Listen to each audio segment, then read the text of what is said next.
তখন এই যে আমাকে বাচ্চিজা ওই মনে দলনে গিয়া শরীর কইয়া হনে মনের পাওয়ার ভিতরে গুরুবিদ্ধ হয়েছে। এখন তো অসুস্থ হইয়া 2 মাস ধরে এই যে পঙ্গু হয়ে বয়ে দিছে। ওর চিকিৎসার কোনো ইয়া নাই, খাওয়ানোর কোনো ইয়া নেই। এক সংসারে উপার্জন করার মতন ওই ব্যক্তি। ওর মারে খাওয়াই কেউ হনে, ভাই বোন আবার বিয়ে করছে, ছেলে সন্তান হয়েছে, স্ত্রীরে খাওয়াইব কে, সন্তানের খাওয়াইব কে, হয়তো 2 মাস ধরে বয়ে রয়েছে। তখন এর জন্য আমরা বর্তমান সরকারের কাছে একটু আবেদন জানাই যাতে ওর চিকিৎসাটা হয় আর যাতে একটু কিছু অনুমতি হয় পায়। ছেলে আন্দোলনে গিয়া গুলি খাইছে, আমার গুলি খাইছে। আমার ছেলে আন্দোলনে গিয়া আমার ছেলের পুলিশের গুলি খাইছে।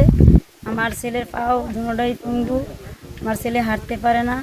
এখন আমার সংসার নিয়ে আমার চলতে অনেক কষ্ট হয়, আমার ছেলে চিকিৎসা চালাইতে কষ্ট হয়। যে আমার বাবা নাই, আমি এতিম। ছাত্রদের ডাকে আমরা আন্দোলনে নেমেছি। আর স্টেডিয়ামের এই জায়গায় আমার বুকের পাশ দিয়ে একটা গুলি গেছে, আর আমার পায়ে একটা লেগেছে। মানে আমার ওই গুলিটা লাগলে আমার হয়তো বা বুক যা হয়ে যেত, আমি বাঁচতে পারতাম না। তবে আল্লাহ আমাকে বাঁচিয়ে রেখেছে। আমলও তো ফ্রি চিকিৎসার দেওয়ার কথা ছিল, তবে আমি তো দেখতে আছি আপনাদের ভিতরেও বৈষম্য ঢুকে গেছে। কই আপনারা কি এরকমই করবেন?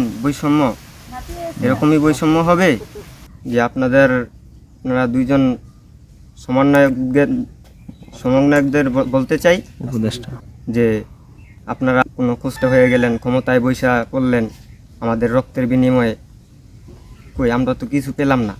শরীয়তপুরে সারজিদ আলম আসছিল, সমন্বয়ক সারজিদ আলম আসছিল, আপনারা তো কোনো খোঁজখবর নেন নাই।